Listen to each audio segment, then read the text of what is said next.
नमस्कार बच्चों, आज मैं आप सभी को बाल गोविंद भगत पाठ का शेष अंश पढ़ाने जा रही हूँ। अभी तक मैंने पृष्ठ 70, 71 और 72 का पहला वाला गद्य खंड बाल गोविंद भगत पाठ का पढ़ाया था। आशा करती हूँ कि आप सभी को पूरी तरह से समझ आ गया होगा और आपने उससे संबंधित जितने प्रश्न मैंने असाइनमेंट शीट में दिए थे वो लिख करके पूरे कर लिए होंगे। अब आप पृष्ठ 72 खोलिए, उसका दूसरा गद्य खंड हम पढ़ना शुरू करते हैं। आइए बच्चों, पृष्ठ 72 खोल लीजिए, उसका द्वितीय गद्य खंड हम पढ़ने जा रहे हैं। यहाँ पर रामवृक्ष बेनीपुरी जी कहते हैं, गर्मियों में उनकी संध्या कितनी उमस भरी शाम को ना शीतल करती। यहाँ पर लेखक कह रहे हैं गर्मियों का मौसम है, शाम का संध्या माने शाम का समय है और वो उमस भरी शाम हो रही है।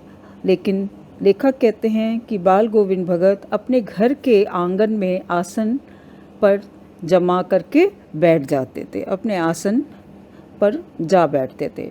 गांव के उनके कुछ प्रेमी भी जुट जाते थे। उनके गांव के आसपास के लोग जो संगीत प्रेमी होते थे वो उनके साथ आकर के उस आंगन में आसन पर आकर के बैठ जाते थे। खंजड़ियों और करतालों की भरमार हो जाती थी। खंजड़ियाँ माने हाथों में लेकर बजाने वाला वाद्य जिसको लेकर के वो बजाते थे, और करताल हाथ से तालियां बजा बजा करके गीत गाना शुरू कर देते। एक पद बाल गोविंद भगत कह जाते, यानी सबसे पहले पहला पद बाल गोविंद भगत गाते और उनकी प्रेमी मंडली उसे दोहराती। प्रेमी मंडली माने जो प्रेमी मंडली जो भक्त जन आकर के बैठ रहते बाल गोविंद भगत के साथ, वो उसको 2 बार दोहरा करके बोलती या 3 बार तेहराती, माने 3 बार बोल करके उसको 3 बार बोल करके गाती। धीरे धीरे स्वर ऊंचा होने लगता, एक निश्चित ताल, एक निश्चित गति से। उनका जो गीत गाने का स्वर है एक निश्चित ताल और गति और लय के साथ धीरे धीरे ऊंचा होने लगता। उस ताल स्वर के चढ़ाव के साथ श्रोताओं के मन भी ऊपर उठने लगते, सुनने वालों का भी मन ऊपर उठने लगता, अर्थात वो आनंदित होने लगते। धीरे धीरे मन तन पर हावी हो जाता। होते होते एक क्षण ऐसा आता है कि बीच में खंजड़ी लिए बाल गोविंद भगत नाच रहे होते।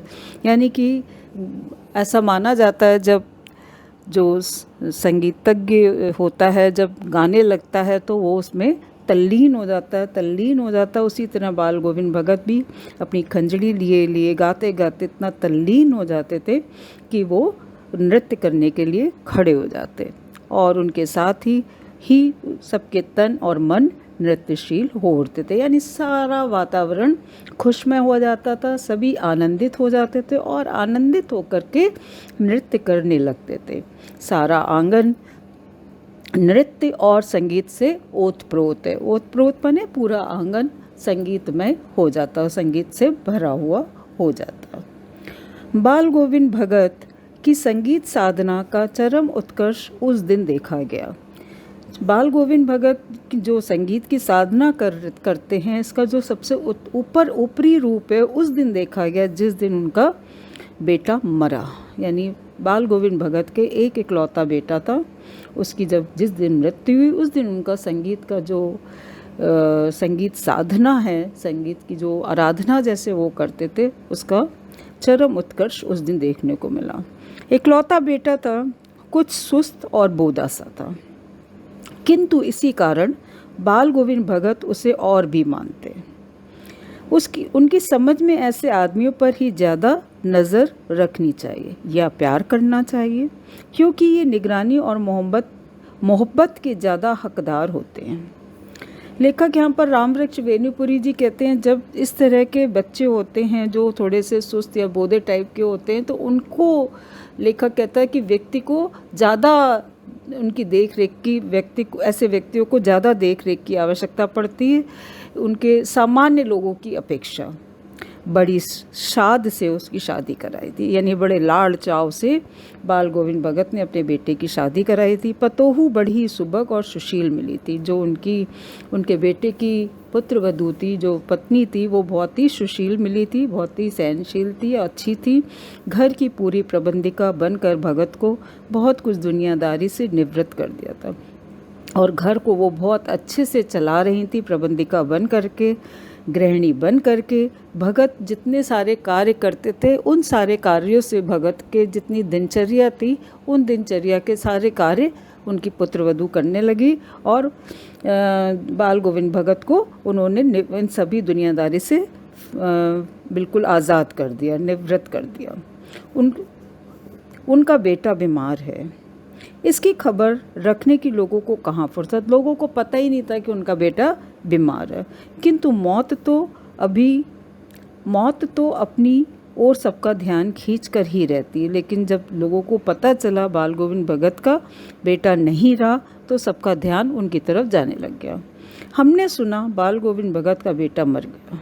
सब लोग आपस में कहने लगे, लेखक कहते कि हमने सुना बाल गोविंद भगत का बेटा मर गया।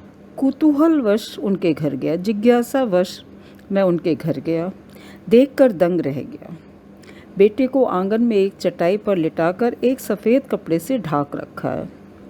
बेटे के शव को आंगन में लिटा दिया, एक चटाई पर लिटा दिया है और उसके ऊपर एक सफ़ेद कपड़ा ढक रखा है। वह कुछ फूल तो हमेशा ही रोपते रहते थे, उन फूलों में से कुछ तोड़कर उस पर बिखरा दिए और फूल और तुलसी दल भी। जो उनके बेटे का शरीर था, शव था, उसके ऊपर सफ़ेद चादर ढका हुआ था, सफ़ेद कपड़ा ढका हुआ था और उसके ऊपर कुछ फूल और तुलसी दल उन्होंने बिखरा दिए और सिरहाने एक चिराग जला रखा था और सिरहाने और उनके बेटे के सिरहाने एक दीपक जला रखा था। और उसके सामने ज़मीन पर ही आसन जमाए गीत गाए चले जा रहे हैं। वही पुराना स्वर, वही पुरानी तल्लीनता। अब आप देखिए, घर में उनका बेटा मृत्यु को प्राप्त हो चुका है और उसका शव आंगन में रखा है, किंतु बाल गोविंद भगत एक साधक थे। वो अभी भी अपने आसन पर बैठ करके गीत गाए चले जा रहे हैं। वही उनका पुराना स्वर और वही उसी लय और ताल के साथ, तल्लीनता के साथ वो गीत गाते चले जा रहे हैं। घर में पतोहू रो रही है। पतोहू माने वो घर में उस बेटे की पत्नी यानी उनकी पुत्र वधू रो रही है, जिसे गांव की स्त्रियां चुप कराने की कोशिश कर रही हैं, किंतु बाल गोविंद भगत गाए जा रहे हैं। हाँ, गाते गाते कभी पतोहू के नज़दीक भी जाते और उसे रोने के बदले उत्सव मनाने को कहते। अब देखिए कितना विरोधाभास है। जब सामान्य तौर पर किसी की मृत्यु हो जाती है तो ये स्वाभाविक होता है कि उसके सगे संबंधी दुख मनाते हैं, लेकिन बाल गोविंद भगत उसके नज़दीक अपनी पतोहू के पास जाते हैं और उसे रोने को मना करते हैं और उसको उसके बदले कहते हैं कि उत्सव मनाने को कहते हैं कि तुम खुश हो। क्यों? क्योंकि आत्मा परमात्मा के पास चली गई है, यानी कि जो उनके पुत्र की आत्मा है वो ईश्वर के पास जा चुकी है। विरहिणी अपने प्रेमी से जा मिली है। भला इससे बढ़कर आनंद की कौन सी बात है और इससे बढ़कर के कौन सी आनंद की बात हो सकती है? मैं कभी कभी सोचता, ये पागल तो नहीं हो गए हैं। लेखक कहते हैं मुझे ऐसा लगता है कहीं बाल गोविंद भगत पागल तो नहीं हो गए हैं, किंतु नहीं, वह जो कुछ कह रहे थे उसमें उनका विश्वास बोल रहा था, वह चरम विश्वास जो हमेशा ही मृत्यु पर विजयी होता आया। अब मैं सारांश के तौर पर आपको कह सकती हूँ, जितना भी हमने पढ़ा है उसके आधार पर, कि बाल गोविंद भगत की संगीत साधना का चरम उत्कर्ष उस दिन देखने को मिला जब लोगों को यह पता चला कि उनका जो एक पुत्र था, जो बहुत ही बोधा सा था, बोधा माने कमज़ोर सा था, बीमारी के कारण, बीमारी के बाद वो चल बसा। लोग जब उनके घर पहुँचे तो देखा कि भगत ने मृत पुत्र को चटाई पर लिटाकर एक सफ़ेद कपड़े से ढक रखा तथा उसके ऊपर कुछ फूल और तुलसी दल बिखेर दिए हैं। उसके सराहने एक चिराग जलाकर आसन जमाए हुए गीत गा रहे हैं। पतोहू को भी रोना भूल कर उत्सव मनाने को कह रहे हैं, क्योंकि आत्मा परमात्मा के पास चली गई है, जिसका शोक मनाना उनकी दृष्टि में पूरी तरह से व्यर्थ है, एकदम बेकार है। वो कह रहे हैं कि आत्मा ईश्वर के पास चली गई है, विरहिणी अपनी प्रेमी से जा मिली है। चलिए आगे पढ़ते हैं। बेटे की क्रिया कर्म में तूल नहीं किया, पतोहू से ही आग दिलाई। यानी जब बेटे के का जो शव था, उसके बाद जो क्रियाकर्म था उसको उन्होंने बहुत महत्व नहीं दिया, तूल नहीं किया, पतोहू से ही आग दिलवाई। जबकि ऐसा माना जाता है भारतीय समाज में कि औरतों से कभी भी शमशान यात्रा के समय या वहाँ पर जाकर किसी तरह का कोई कार्य नहीं कराया जाता, लेकिन यहाँ पर लेखक ने कहा कि इसके ठीक विपरीत उन्होंने अपनी पुत्र वधू से ही, अपने बेटे की पुत्र वधू से ही उनके शव को आग दिलवाई। किंतु ज्यों ही श्राद्ध की अवधि पूरी हो गई, पतोहू के भाई को बुलाकर उसके साथ कर दिया। और उसके बाद जैसे ही सारे उसके जितने कार्य थे, पूरे श्राद्ध वगैरह की अवधि पूरी हुई, समय पूरा हो गया, तो अपने पुत्र की पतोहू के भाई को बुलाकर उसके साथ सौंप दिया और यह आदेश देते हुए कि इसकी दूसरी शादी कर देना। इधर पतोहू रो रो कर कहती, मैं चली जाऊंगी तो बुढ़ापे में कौन आपके लिए भोजन बनाएगा, बीमार पड़े तो कौन एक चुल्लू पानी भी देगा। मैं पैर पड़ती हूँ, मुझे अपने चरणों से अलग नहीं कीजिए। लेकिन भगत का निर्णय अटल था, तू जा, नहीं तो मैं इस ही घर को छोड़कर चल दूंगा। यह थी उनकी आखिरी दलील, और इस दलील के आगे बेचारी क्या चलती। इस दलील के आगे वो चुप हो गई, क्योंकि बाल गोविंद भगत एक कोई बहुत बड़े समाज सुधारक नहीं थे, किंतु अपने घर में उन्होंने समाज सुधारकों जैसा ही कार्य किया। अपनी पतोहू से अपने पुत्र की चिता को आग दिलवाई। श्राद्ध की अवधि पूरे होने पर पतोहू के भाई को बुलाकर उसके साथ भेजते हुए कहा कि इसका पुनर्विवाह कर दीजिए, अभी ये जवान है। पतोहू के मायके ना जाने की जिद करने पर यह कहने की कि मेरे जाने के बाद आपके खाने पीने का क्या होगा, किंतु बाल गोविंद भगत अपने निर्णय पर पूरी तरह अडिग रहे। उन्होंने अपनी दलील दे करके कह दिया, यदि तुम नहीं जाओगी तो मैं इस घर को ही छोड़कर चला जाऊंगा। मेरी समस्या आप लोगों को पूरी अच्छी तरह स्पष्ट हो गया होगा, क्योंकि पाठ के अंदर से भी सीबीएसई प्रश्नों को पूछती है, इसलिए मैं एक एक पंक्ति पढ़ करके पूरी तरह से स्पष्ट कर रही हूँ। आखिरी गद्य खंड देखिए। बाल गोविंद भगत की मौत उन्हीं के अनुरूप हुई। हर वर्ष गंगा स्नान करने जाते, स्नान पर उतनी आस्था नहीं रखते जितना संत समागम और लोक दर्शन पर। बाल गोविंद भगत जैसा चाहते थे उन्हीं के अनुरूप उनकी मृत्यु हुई। वो प्रत्येक वर्ष गंगा स्नान को जाते थे, और हालांकि उनकी लेखक रामवृक्ष बेनीपुरी जी कहते हैं स्नान में उनकी इतनी आस्था नहीं थी जितना उनकी रुचि संतों के साथ बैठ करके समागम माने आपसी विचारों का विनिमय करना, यानी लोक दर्शन करना और भजन गाना आदि, संतों की प्रवचन सुनना आदि को संत समागम कहते हैं। पैदल ही जाते। करीब 30 कोस पर गंगा थी। उनके घर से 30 कोस पर की दूरी पर गंगा जी थी, और वो पैदल ही जाते थे। साधु को संबल लेने का क्या हक है? लेखक कहते हैं साधु को सहारा लेने का क्या हक है, और गृहस्थ किसी से भिक्षा क्यों मांगे? क्योंकि अब साधु हैं तो वो कोई सहारा नहीं लेंगे, गृहस्थ हैं इसलिए वो भिक्षा भी नहीं मांग सकते। अतः घर से खाकर चलते थे। प्रातः जब वो चलते थे तो घर से अपना खा पी करके चलते थे, तो फिर घर पर ही लौट कर आकर खाते थे। रास्ते में वो कहीं से भिक्षा नहीं मांगते थे, क्योंकि वो गृहस्थ थे और साधु के अनुसार वो किसी से सहारा भी नहीं चाहते थे। रास्ते भर खंजड़ी बजाते, गाते, जहाँ प्यास लगती पानी पी लेते। खाली वो रास्ते में पानी पी लेते थे और कुछ खाते नहीं थे।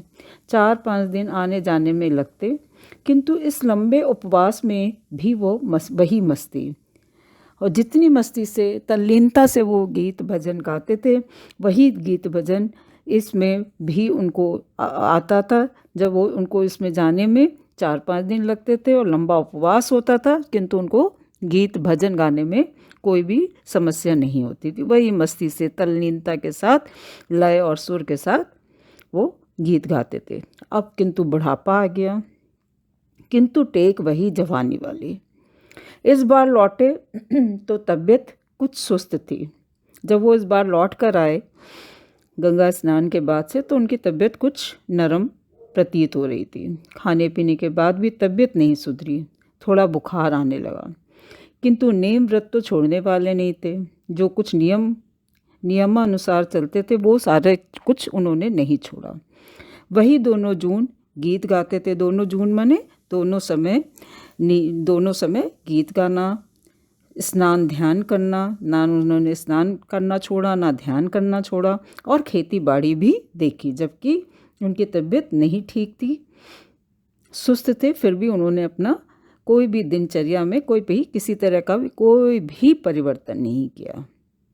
दिन दिन छीनने लगे और दिन दिन वो और उनका शरीर कमज़ोर होने लगा। लोगों ने नहाने धोने से मना किया। सभी लोगों ने उनको सलाह दी कि बाल गोविंद भगत जी, अब आपका शरीर साथ नहीं दे रहा तो आप नहाना धोना कम कर दीजिए, या मना किया और आराम करने को कहा, किंतु हंसकर टाल देते रहे। उस दिन भी संध्या में गीत गाए, किंतु मालूम होता है जैसे तागा टूट गया, माला का एक एक दाना बिखरा हुआ। भोर में लोगों ने गीत नहीं सुना। जाकर देखा तो बाल गोविंद भगत नहीं रहे, सिर्फ उनका पंजर पड़ा रहा। पंजर माने सिर्फ उनका शरीर पड़ा रहा। यहाँ पर लेखक कहते हैं जिस दिन उनकी मृत्यु होने थी उस दिन भी उन्होंने शाम के समय, संध्या के समय गीत गाए। मालूम होता है जैसे उनका जीवन तगा माने टूट गया हो और उनका माला का एक एक दाना बिखरा हुआ प्रतीत हो रहा था। यानी और प्रातःकाल जब वो भोर में सवेरे तड़के वो गीत गाते थे तो लोगों ने उस दिन किसी ने भी गीत उनका नहीं सुना, और जाकर देखा तो बाल गोविंद भगत का सिर्फ एक शरीर मात्र द्रष्टव्य हो रहा था और उनके अंदर कोई गतिशीलता नहीं थी। अर्थात बाल गोविंद भगत छोड़कर इस संसार को जा चुके थे। इसको संक्षेप में मैं कह सकती हूँ, बाल गोविंद भगत की मृत्यु भी उनके व्यक्तित्व के अनुरूप शांत तरीके से हुई। करीब 30 कोस चलकर वे गंगा स्नान को गए और वहाँ साधु सन्यासियों की संगत में जमे रहे। उन्हें स्नान की अपेक्षा साधु सन्यासियों की संगत अधिक अच्छी लगती थी। अभी जैसा मैंने आपको बताया, वहाँ से लौटकर उन्हें बुखार आने लगा। इस पर भी उन्होंने अपने नित्य नियम दोनों समय का गीत, स्नान, ध्यान और खेती बाड़ी देखना इत्यादि नहीं छोड़ा। नेम व्रत माने नियम, बिल्कुल किसी प्रकार का कोई नियम नहीं छोड़े। लोगों ने नियमों में ढील देने को कहा तो हंसकर टालते रहे और शाम को गीत भी गाए, यानी शाम को गीत भी गाते रहे। यानी उनकी दिनचर्या में किसी तरह का कोई परिवर्तन नहीं आया, किंतु उस दिन उनके गीतों में वह बात नहीं थी। अगले दिन भोर में भगत का गीत नहीं सुनाई देने पर लोगों ने जाकर देखा तो वह स्वर्ग सिधार चुके थे। बच्चों, अब आपको पूरी तरह से ये पाठ स्पष्ट हो गया होगा। अब आपको मैं प्रश्नों की इसके बाद चर्चा करती हूँ। बच्चों, पहले प्रश्न अभ्यास के सारे प्रश्नों की मैं चर्चा करती हूँ। उसमें पहला प्रश्न जो है वो मैं पिछली कक्षा में उसकी चर्चा कर चुकी हूँ। मुझे उम्मीद है कि आपको वो पूरी तरह से समझ आ गया होगा। अब प्रश्न 2 पर आइए। भगत की पुत्र वधू उन्हें अकेले क्यों नहीं छोड़ना चाहती थी? भगत के पुत्र की मौत से आहत पतोहू अपना शेष जीवन भगत की सेवा करते हुए बिताना चाहती थी।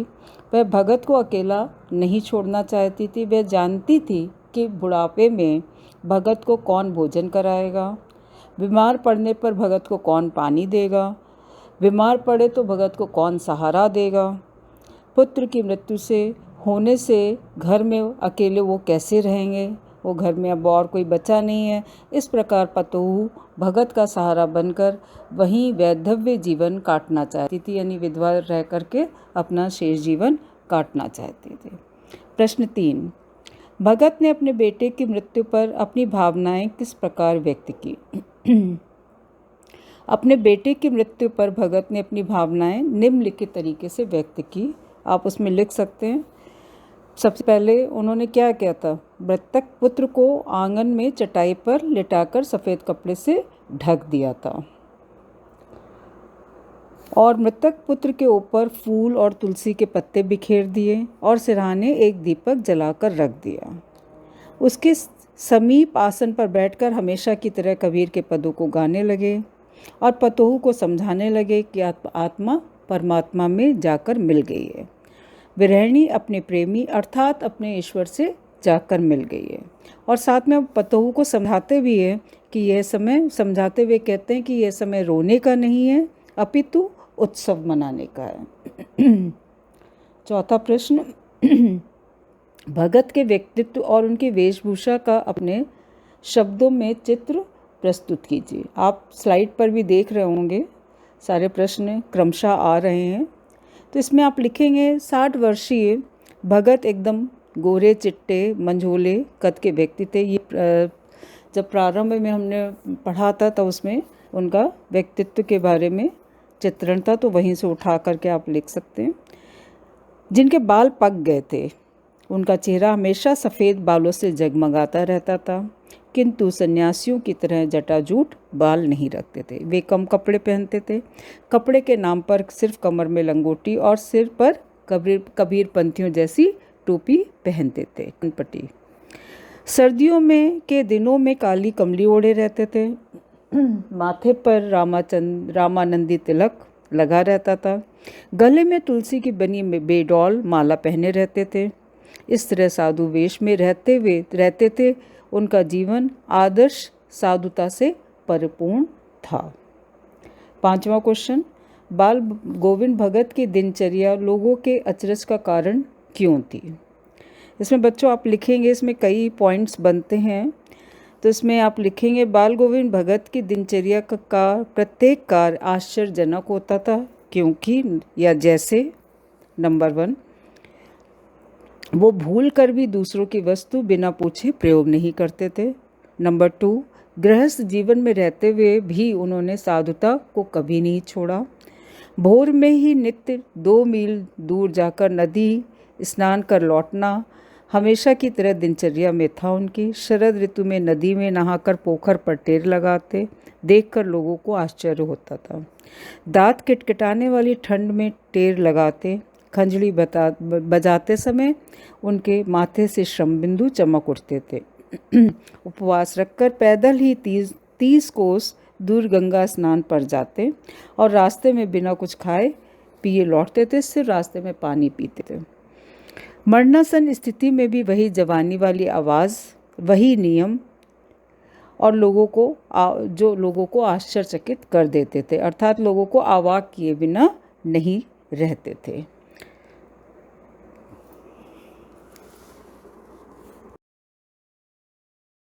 प्रश्न 6, पाठ के आधार पर बाल गोविंद भगत के मधुर गायन की विशेषताएं लिखिए। इसमें आप लिख सकते हैं बच्चों, बाल गोविंद भगत के मधुर गायन की विशेषताएं इस प्रकार थी कि कबीर के सीधे साधे पद उनके कंठ से निकलकर सजीव हो उठते थे, जिसे सुनकर लोग, बच्चे, औरतें इतने मंत्रमुग्ध हो जाते थे कि बच्चे भी झूम उठते थे। औरतों के होठ स्वाभाविक रूप से कपकपाने लगते थे।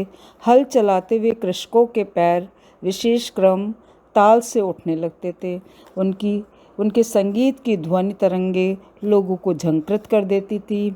उनके संगीत से ऐसा लगता था कि स्वर की एक तरंग स्वर्ग की ओर जा रही है तो दूसरी तरंग लोगों के कानों की ओर। तो इस तरह से आप किताब में से भी देख करके इस प्रश्न का उत्तर लिख सकते हैं। 7वां प्रश्न, कुछ मार्मिक प्रसंगों के आधार पर यह दिखाई देता है कि बाल गोविंद भगत प्रचलित सामाजिक मान्यताओं को नहीं मानते थे। पाठ के आधार पर उन प्रसंगों का उल्लेख कीजिए। बाल गोविंद भगत प्रचलित मान्यताओं पर विश्वास नहीं करते थे। ऐसे उदाहरण उन्होंने जीवन में अनेक बार प्रस्तुत किए, जिनके आधार पर उनके प्रति इस धारणा को बल मिलता है। वे निम्नलिखित इस प्रकार हैं, तो इस तरीके से आप पॉइंट में लिख सकते हैं। पहला पॉइंट आप लिखेंगे, मृतक पुत्र की चिता में पतोहू से आग दिलवाकर उस सामाजिक परंपरा को बड़े ही साहस से नकार दिया जो स्त्रियों को का शमशान पर जाने का विरोध करती है या निषेध मानती है। यानी स्त्रियों को शमशान पे जाना बिल्कुल भी उनको अनुमति नहीं दी जाती कि वो स्त्रियाँ भारतीय समाज स्त्रियों को शमशान में जाने की अनुमति नहीं देता। दूसरे पॉइंट में आप लिखेंगे, विधवा नारी के प्रति लोगों की प्राचीन धारणा यह थी कि विधवा का पुनर्विवाह धार्मिक परंपरा के विरुद्ध है, नहीं हो सकता है विधवा का पुनर्विवाह, जिसे उन्होंने बड़ी सरलता और दृढ़ता से नकार दिया और पतोहू के पुनर्विवाह पर पतोहू के भाई को बुलाकर आदेश दिया कि इसको अपने साथ ले जाओ और इसका पुनर्विवाह कर दिया जाए। वे साधुओं द्वारा भिक्षा मांगकर भोजन की परंपरा के भी विरोधी थे। 8वां प्रश्न, धान की रोपाई के समय समूचे माहौल को भगत की स्वर लहरियाँ किस तरह चमत्कृत कर देती थी, उस माहौल का शब्द चित्र प्रस्तुत कीजिए। धान की रोपाई के समय भगत के स्वरों की गूंज से आसपास के लोगों के हृदय कुछ इस तरह मचल उठते थे। नंबर 1, स्वर कान में पड़ते ही पानी में खेलते हुए बच्चे झूम उठते। खेत की मेड़ पर कलेवा लिए बैठी हुई औरतों के होठ स्वयं ही स्वाभाविक रूप से कंपन करने लगते। आषाढ़ मास की रिमझिम वर्षा, आकाश में बादल, ठंडी पुरवाई, हवा के बीच कहीं से कानों को झंकृत कर देने वाली स्वर लहरियाँ सुनाई देती थी। ठंडी पुरवाई माने पूर्व दिशा से जो ठंडी हवा चल रही थी। खेतों में हल चलाने वाले कृषकों के पैर एक ताल और क्रम से उठने लगते। खेतों में रोपनी करने वालों की उंगलियां विशेष क्रम से चलने लगती। बस इतने पॉइंट्स आप इस प्रश्न में लिखेंगे। तो अब हम रचना और अभिव्यक्ति के प्रश्नों की चर्चा करेंगे। आपको कोई भी प्रश्न नहीं छोड़ना है, फेयर नोटबुक में सारे प्रश्नों को लिख करके पूरा करना है। पहला प्रश्न बनता है रचना और अभिव्यक्ति में, यानी 9वां प्रश्न, पाठ के आधार पर बताएं कि बाल गोविंद भगत की कबीर पर श्रद्धा किन किन रूपों में प्रकट हुई है। इसमें आप लिखेंगे कि सबसे पहले आप लिखेंगे बाल गोविंद भगत कबीर को ही अपना साहब मानते थे, अपना ईश्वर मानते थे। उनके ही निर्देशों का यथासंभव वो पालन करते थे। कबीर के प्रति उनकी श्रद्धा निम्नलिखित रूपों में व्यक्त हुई है। नंबर 1, भगत सिर पर सदैव कबीरपंथी टोपी पहनते थे जो कनपट्टी तक जाती थी, कानों तक जाती थी। कबीर के रचित पदों को ही वो गाते थे। वे उन्हीं के बताए हुए आदर्शों पर चलते थे। खेती बाड़ी में जो कुछ पैदा होता था उसे पहले कबीर के दरबार में जाकर भेंट करते और वहाँ से जो प्रसाद स्वरूप प्राप्त होता उसी से वो अपने जीवन का निर्वाह करते थे। भगत पर कबीर की विचारधारा का इतना प्रभाव था कि उन्हीं की तरह रूढ़ियों का उन्हीं की तरह सभी प्रकार की समाज में व्याप्त रूढ़ियों का वो विरोध करते थे। 10वां क्वेश्चन, आपकी दृष्टि में भगत की कबीर पर अगाध श्रद्धा के क्या कारण रहे होंगे। इसमें आप लिखेंगे कबीर के साधु जीवन में से भगत काफ़ी प्रभावित हुए होंगे, क्योंकि कबीर भी गृहस्थ जीवन में रहते हुए साधु थे। कबीर की आडंबरों में कोई रुचि नहीं थी। उनका आदर्श रूप उन्हें अच्छा लगा होगा। भगत की स्वभावगत विचारधारा कबीर से मेल खाती होगी। कबीर भी अपने व्यवहार में खरापन व्यवहार रखते थे। कबीर परंपरा से चली आ रही कुरीतियों का विरोध करते थे, तो भगत को भी कुरीतियाँ अच्छी नहीं लगती थी, जिनका भगत ने जम करके विरोध किया। 11वां प्रश्न, गांव का सामाजिक सांस्कृतिक परिवेश आषाढ़ चढ़ते ही उल्लास से क्यों भर जाता था।